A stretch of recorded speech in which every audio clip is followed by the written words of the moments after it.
Hello again. Welcome to the Soundbox. I'm your host, Candace Sessoms, and I'm so glad you're here. Remember, you can follow or like the Soundbox wherever you're listening, whether it's Substack, Spotify, YouTube, or Apple. In the 1950s, following on the heels of the successful Dragnet series, other police dramas hit the scenes. The lineup was a hard-boiled production following Detective Ben Guthrie, who was played by Bill Johnstone. Each episode began with a somewhat predictable scene involving a police lineup. May I have your attention, please? You people on the other side of the wire in the audience, may I have your attention? I'll explain the lineup to you. Today's episode is titled Two Young Girls Killed by a Hit-and-Run Driver, and it's from August 3rd, 1950. Ladies and gentlemen, we take you now behind the scenes of a police headquarters in a great American city, where under the cold, glaring lights will pass before us the innocent, the vagrant, the thief, the murderer. We take you now to the lineup.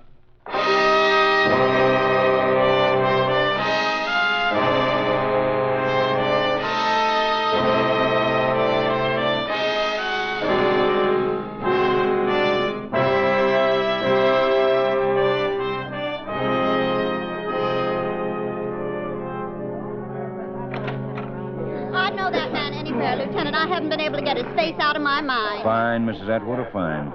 All we want you and Mr. Bush to do is identify him. Here, sit down here. Where do I sit, Lieutenant? Right next to me. Oh, yes, thank you. Now, I said to myself, Mr. Bush, now there's a face you'll never forget. Oh, those hit-and-run drivers, I tell you. Not a hit-and-run driver, Mr. Bush. The driver of that car was a murderer. May I have your attention, please? Premeditated. You people out there on the other side of the wire, may I have your attention, please? Thank you. My name is Greb, Sergeant Matt Greb. I'll explain the lineup to you. Each of the suspects you will see will be numbered. I'll call off a number, their names and charge. If you have any identifications, please remember the number assigned to the prisoner as I call his name. At the end of the line, when I call for questions or identifications, call out the number. If you're sure or not too sure of the suspect, have him held. The officers who took your name will assist you. They're seated among you. Please be prompt with your questions or identifications. He had the face of a killer, a real mean When face. the prisoners Just as leave long here, as they you are sent remember to the what he looks bathroom like. and dressed back into their jail clothes. It makes it quite difficult to bring them back after they leave here. The questions I ask these suspects are merely to get a natural tone of voice, so do not pay too much attention to their answers as they often lie. Bring on the line. All right, boys, all right. Right down to the end of the stage. Okay, that's far enough. Turn around and face front. You, the second man, face the audience. That's it. Hands to your sides, all of you. Look straight ahead so the people out there can see you. Number one, Augie Plessé, theft. Where do you live, Augie? The usual place. Where's that? Bull Jungle. It's under the bridge outside of town. What were you doing when the officer arrested you? Well, I was asking a lady for a handout at her back door. With a gun in your hand? Well, I was just asking her to hold it so I could hold her pocketbook so she could get me something to eat. Number two, Melvin Cornell, vacancy. Where do you live, Melvin? Westville Hotel on Clover. Where were you when the officer arrested you? Standing in front of the Westville Hotel on Clover. What were you doing there? I was shifting my feet, getting ready to walk. Where were you going? I don't know. I hadn't thought about it. Number three, Lyle Brooks, theft. Where do you live, Lyle? 3,000 Hilton That's Street. him, What were you Lieutenant. doing Number with three, the dozen him. fountain pens And in the your one pocket? before him, number 2, I'm sure of it. Hold it, Sergeant. Right. Let's see number 2 again. Okay, sir. Step out here, Melvin. Turn around, Melvin. Slowly. That's it. Okay, that's enough. That's him. That's the man. What about it, Mr. Bush? No, now, please, now, just a moment. I have to consider. I tell you, that's him. That's the man I saw run down that girl. How could I forget that face? Lieutenant, that's the man. Hold for interrogation, Sergeant. Right. Is that all you want with me, Lieutenant? No, you come with me. You too, Mr. Bush.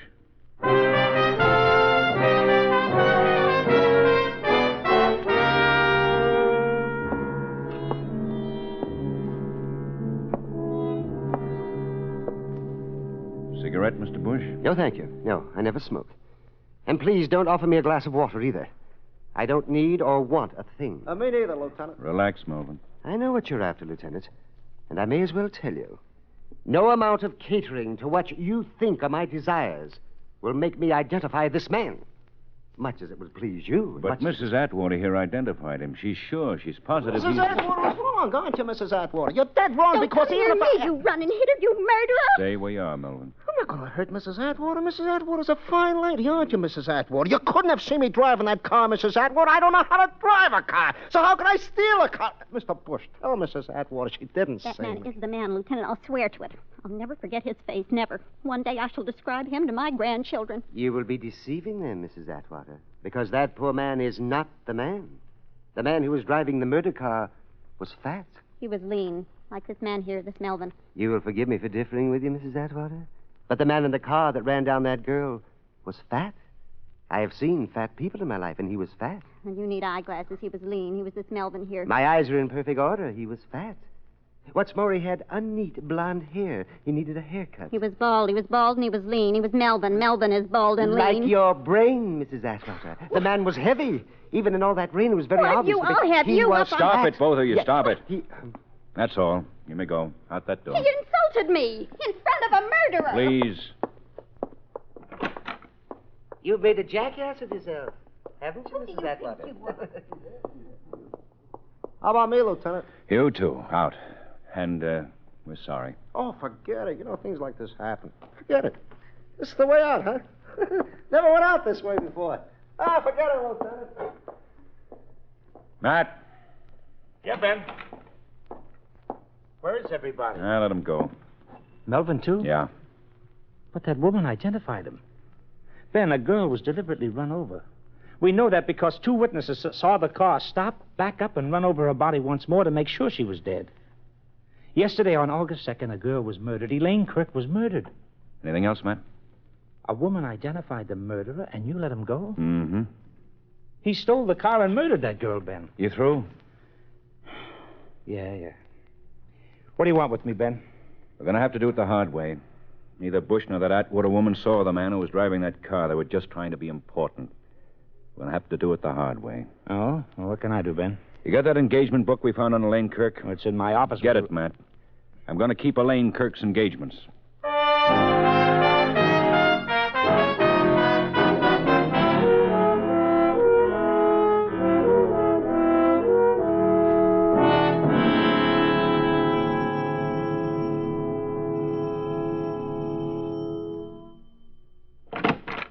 What can I do for you? I'm from the police, Ben Guthrie. So, what can I do for you? I'm looking for Frank Bennett. Why? Is he in? Don't you catch on? I'm Frank Bennett. What do you want to see me about? About a girl named Elaine Kirk. In here. About a girl named Elaine Kirk. You know she's dead, don't you? I know. In her belongings was an engagement book. On yesterday's date, August 2nd, was your name. Did you see her yesterday? She wrote it down, eh? Did you see her?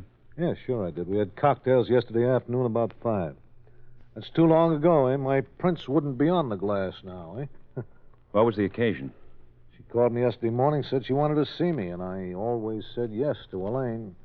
Whatever she asked me to do, I said yes. All right. What about yesterday? Over cocktails, she told me that she was going to get married. Why should she single you out to tell? Because once I'd been there myself. Once she was telling her friends that she was going to marry me. And it didn't work out? Well, her friend said it another way, but didn't work out, does it nicely? Yeah, wait a minute. To tell you she was going to get married Yeah. to a man named David Finley? And Mm-hmm. His name's on the list, too. lucky him. You know this David Finley? Well, I've got nothing against him, Mr. Guthrie, except that he got the last kiss in the world from Elaine Kirk. I don't know why. I'll never know why, but that's the way it was. Not to a guy like David, not a girl like Elaine. A special kind of girl, wasn't she? That'll do it nicely, too. Say, do something for me, Mr. Guthrie. What? Talk to David Finley. I was going to. Then come back and explain to me why Elaine should give her life to him.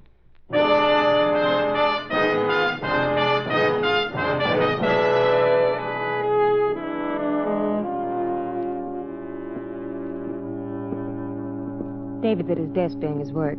He's an accountant, you know, one of the best. That's his room, Mr. Guthrie. Just go right in. Thank you. May I ask who you are? I wondered you didn't ask right off, Lieutenant. I'm Dorothy Finley, David's sister. Don't keep David away from his work too long. Be with you in a minute. Just want to total this column of figures. Go right ahead. That does it. Only take a second to enter it now.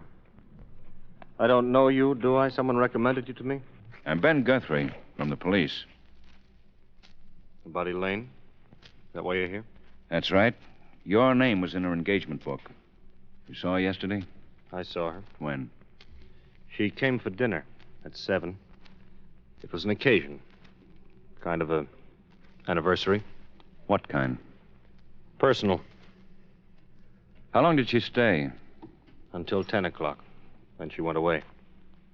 She walked down a long street. Her death was waiting for her. If I'd known, I wouldn't have let her go. You were going to be married? We were going to be married. David... I didn't think it was right we should get married. No? No. You never saw Elaine, did you? No, I mean, when she was... No, you never spoke to her. You weren't fortunate like me. You only saw her when death made her ugly, huh? David, You never saw the other way. And you'd know that what I told her was right. She shouldn't marry me. Not me. I'm sorry, Mr. Guthrie. Did she ever mention anyone? Talk about anyone? Elaine is dead.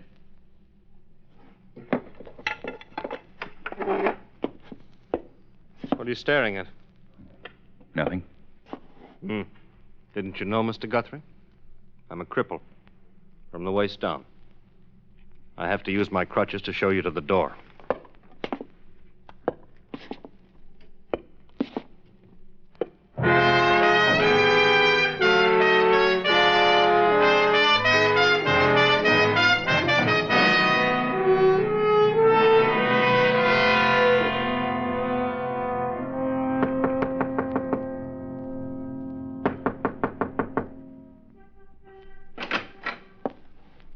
Yes.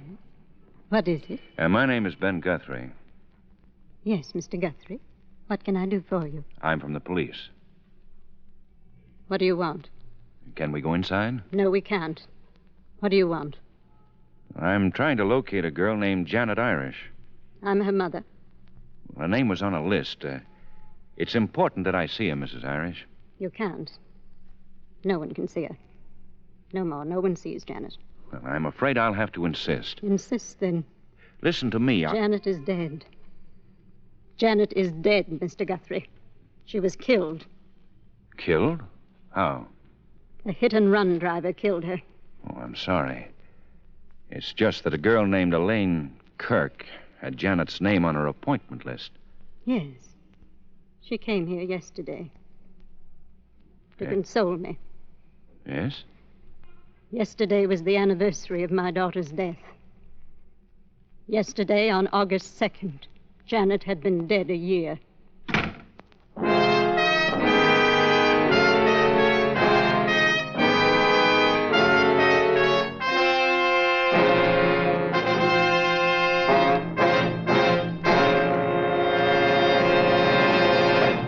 Abraham Lincoln once spoke of a government of the people, by the people, and for the people.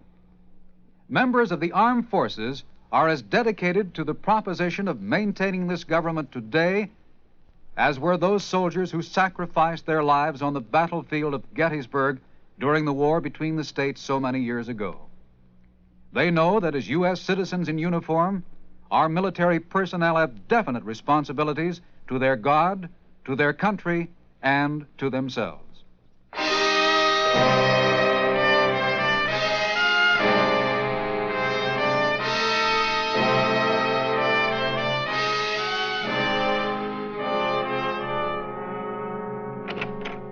Ben? Oh, come in, Matt. Come in. Did you find anything? Oh, newspaper clippings, file reports, nothing very satisfactory. All right, let's have it. Well, it's just about what Mrs. Irish told you. A year ago, her daughter Janet was hit by a car. The car didn't stop. Janet died on the way to the hospital. Driver of the car was never found. No wonder Mrs. Irish was bitter when I told her I was from the police. Yeah, no wonder. She told me Elaine Kirk had stopped in to offer condolences. Well, people do that. But doesn't it bother you that they were both killed by hit-and-run drivers? Yeah, it bothers me. What do you think? I don't know.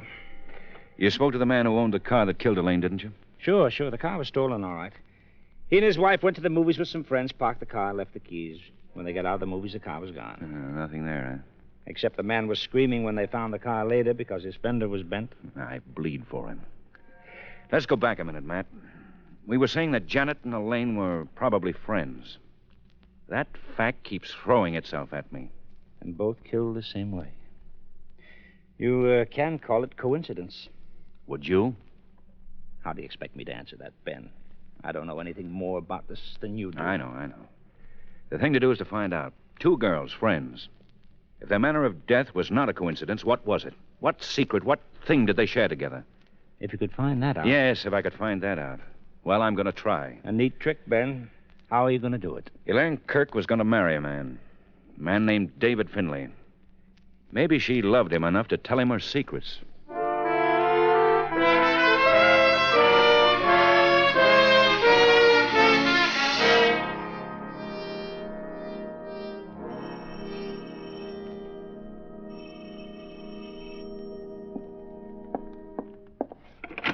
What is... Oh, it's you, Lieutenant. I'm glad you've come back. I wanted you to come back. Your brother, Miss Finley. May I talk to him, please? He's not here. He's at the athletic club, swimming pool. He swims there every day for exercise because he's... I know. Of course you know. Everyone knows about David. He's so brave and good. So efficient, so helpless. I drive him to the pool every day. I'm going back to pick him up in a little while. Well, I'll come back a little later then. Will you tell David... No. Oh, please, don't go. But, Miss Finley, just tell David that When I tell you what I'm going to tell you, I bet you won't go. Oh. What is it, Miss Finley? Come in the house. Well, what do you want to tell me? I murdered Elaine Kirk. Come in the house, Lieutenant Guthrie. We can go into David's room. He doesn't mind. He lets me help him. Lets me do the things I want to do.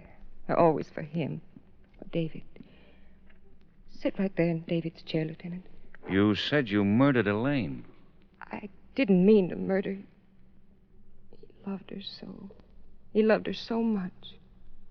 She was so beautiful. You won't tell him I killed her. Why did you do it? I don't know. Somewhere deep inside my brain, there must have been a hate for her. Big enough to make me kill her. Big enough to make... Miss Finley. Now, Miss Finley. I didn't want to do that. I wanted to be brave like David. I'm all right now. I'm all right. Do you realize what you've said to me? Yes, it was murder. As if I'd committed it with my own hand. What? As if I'd struck her down with my own hand. Tell me about it. The night Elaine died, it was raining, remember? There was thunder and lightning. David wanted her to stay with us overnight. She said no. She wanted to walk home in all that rain. That long, long walk home through the park. I should have made her stay. It was my fault. I should have made her stay. I should. Now, Miss Finley, now stop it. Stop it. It's not your fault. It happens that way sometimes. It's not your fault. It is. It is. It's time for you to pick up David, isn't it? Oh, yes. I'll be late. Thank you. Thank you for helping me. I'll go pick up David. Well, that's better. That's much better. Miss Finley, there was a name on Elaine's engagement book. Elsa Weaver. Do you know her? No, but I've heard Elaine talk about her. She's a society editor on the Globe. Are you going to talk to her, too? Yes. Goodbye, Lieutenant. Thank you for your kindness.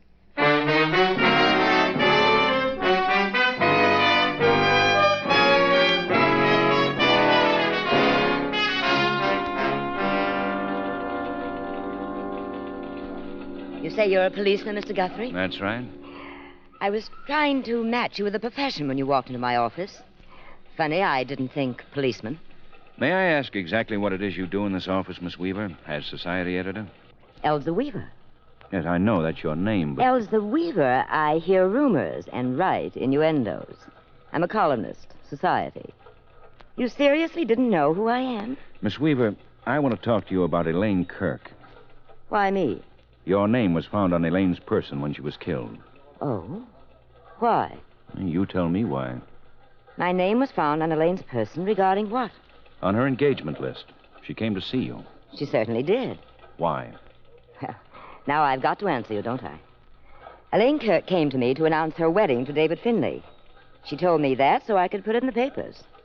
People tell me things, I put it in the papers. Each Friday, I draw a check.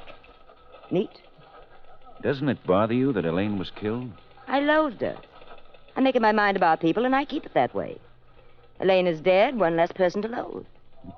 All right, so you're honest about it. Let's keep that way. Sure. Why did you hate Elaine? The reasons a woman has for hating another woman. The reasons a woman makes up her mind about another woman. Like what? Elaine Kirk was a beautiful girl, and she knew it. That's what made her intolerable. Her beauty, her brains, her capacity for enjoying herself, it sickened me, that's all.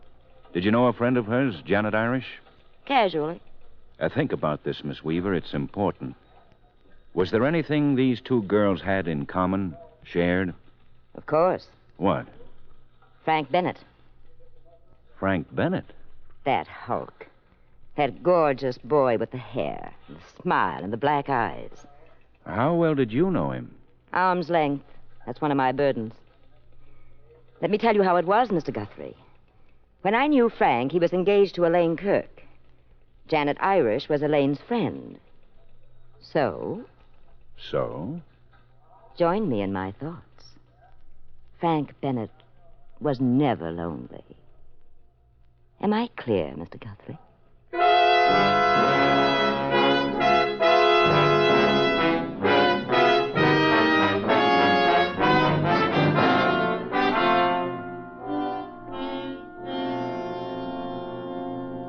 You came back to tell me that Elaine wanted David and not me. That's why you came back? No, Frank. David, with his condition, creates a big pity in people, like he did in Elaine. So much pity that she just had to marry him. See, I knew the answer all the time. Drink, Lieutenant, help yourself. You told me Elaine was something very special to you. You told me. I agreed with you. What about Janet Irish? From left field, Lieutenant. From out of nowhere, like a bolt from the blue. Why do you spring Janet Irish on me all of a sudden? I hear she was something special, too. To me? Mm-hmm. Well, what you hear is a lie. What does a policeman have to do to hear a lie like this? Where does he go? Janet Irish, Frank. Tell me about her. To Elsa Weaver, perchance, you went for this about me and Janet? Well, you went to the right place. That Elsa's a bitter girl. Frank doesn't light Elsa's cigarette. Open doors for Elsa. Kiss Elsa goodnight. For not doing these things and more, Elsa loathes Frank. Makes up lies about him and Janet, about him. Then what's the truth, Frank? That's all I want. Well, Janet was a pretty girl. Janet was Elaine's best friend, and if she hadn't been, I wouldn't have looked at her twice. Janet was not one to make me hungry for her. That's the truth. Janet was killed in a hit and run a year ago on August 2nd. Elaine was killed the same way also on August 2nd. We know it was murder. You think Janet was murdered, Frank? Well, that's your department to think about things like that. If it was murder, they could have been murdered for the same reason. It's interesting the way you come to me to think things out. You use my place, you take my time. Not that I mind. You know the girls very well, Frank. Only Elaine, I told you. Elaine. Did she ever tell you anything about Janet? Some secret they shared? Well, there was a thing, but it wasn't a secret. Oh, what was it? Well, it was Elaine and Janet that made David Finley what he is today. What are you talking about? Happened up in Canada on a lake. David, he was a stranger to the girls. He was swimming, and the girls were in a motorboat. They didn't see David. They ran him down. Hit him in the back with the boat, paralyzed him from the waist down. That's what the girls did to David upon meeting him. I never read anything about it. Well, it didn't come out till months later. David didn't want it to come out. When it finally did, it wasn't news. That's why you didn't read it in the papers. Why didn't David want it known? You never saw Elaine, did you, Lieutenant? To be crippled by a girl like that, well, that could be a caress. You leaving me, Lieutenant? Without a goodbye? Without a thank you? Goodbye, Frank. Thank you.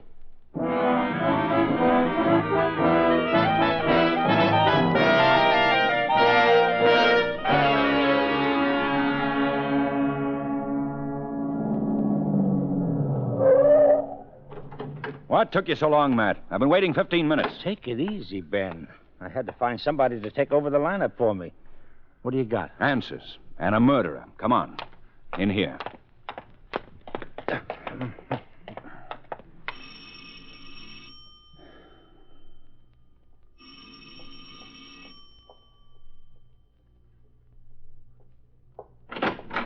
Oh, Lieutenant Guthrie, please come in. And you, too, the lieutenant's friend. This is Sergeant Greb, Miss Finley. How do you do, Sergeant? Hello. You want to see David, don't you? He's in his room. I'll go get him. Not yet. I think we want to talk with you. We want to tell you we know who killed Elaine Kirk. I told you I did. Mm-hmm. Let's go in here and sit down. Yes, of course. Sit here, Lieutenant. Sergeant, you're right over there.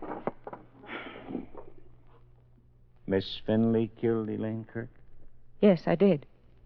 I explained it to the lieutenant. If I had insisted that Elaine stay here that night, nothing would have happened to her. I would have taken care of her. I see. Oh, no, you don't, Matt. What? The way I figure it, Matt, the person who killed Elaine Kirk also killed Janet Irish. Miss Finley, did you kill Janet? Who? The lieutenant said Janet Irish. Oh, no, I hardly knew her. Well, I'll tell you something else, Matt. Whoever killed Janet and Elaine had the identical motive. I want my brother in here with me. All right.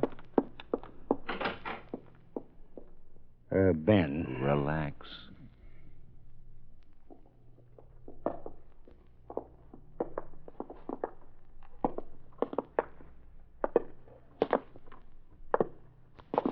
Hello, Mr. Guthrie. My sister tells me the other gentleman is Sergeant Greb. That's right, David. She also tells me you know who killed Elaine and Janet. That's also right. Tell me, David, how long ago did you have your accident? 2 years ago. On August 2nd? Yes. How are you getting along? Pretty good. Swimming, the exercises I take. I even drive a car. I'm making progress. Before long, I'll even be able to take care of myself. Oh, David. David, it'll be a long time. You know that. You know, that's all I've got now, time. Oh, David. I'm glad your sister brought you in here, David, so I can tell you who killed Elaine and Janet. Someone who despised them for what they did to you. Elaine made it up to me. She made it up 1,000 times. Miss Finley. Yes?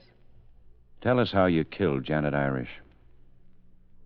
I told you I hardly knew her. You ran over her a year ago on August 2nd. Killed her with a car. Like you killed Elaine yesterday on August 2nd. With a car. Both of them on the anniversary of your brother's accident. Oh, no, I didn't. David, tell them I didn't. Dorothy. Tell them. I can't. I can't tell them that. David! You're the only one who could have hated them so much. I did it for you. For you, David. For what they did to you. A cripple. Look at you. A helpless cripple. You? My sister? Yes, I killed Janet. But with Elaine, I waited. I saw it was happening. She was falling in love with you, David. The longer I waited, the more she had to lose. 1 year of loving you. And then I killed her.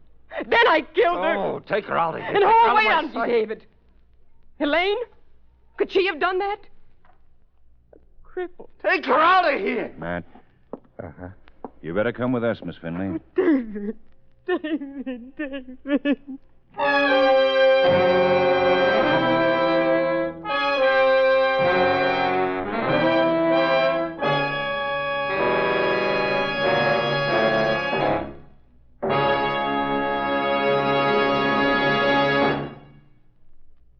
The lineup was produced and directed by Elliott Lewis, written by Morton Fine and David Friedkin, and stars William Johnstone as Lieutenant Ben Guthrie and Wally Mayer as Sergeant Matt Greb.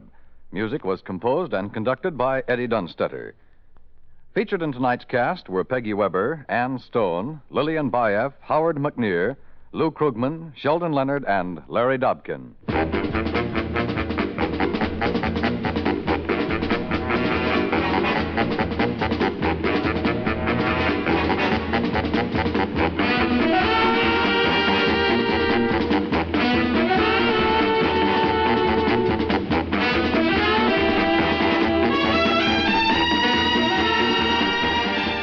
Lineup has come to you through the worldwide facilities of the United States Armed Forces Radio and Television Service.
What did you think of the lineup? I confess, this one had me, because for a time I actually thought the brother was the murderer. Bill Johnstone is best known for playing the Shadow in the 1930s, but he was a prolific radio actor, even portraying Johnny Dollar for a time. Thanks so much for listening to the Soundbox today. Be sure to check in next time, where I'll be back with another dash into the past. Imagine a place that's perfect for you. A sleuth's delight, where every mystery is superbly cozy. A reader's paradise, where romance is always sweet. You don't have to imagine, friend. That place is here, and you can step right inside today. The Cozy and Sweet Bookstore is where you want to go for all your mystery and romance reads. Plus, many authors offer deep discounts on bundles. Visit www.cozyandsweet.com. Cozy and Sweet Bookstore. Mysteries, romance, and treats from your favorite authors.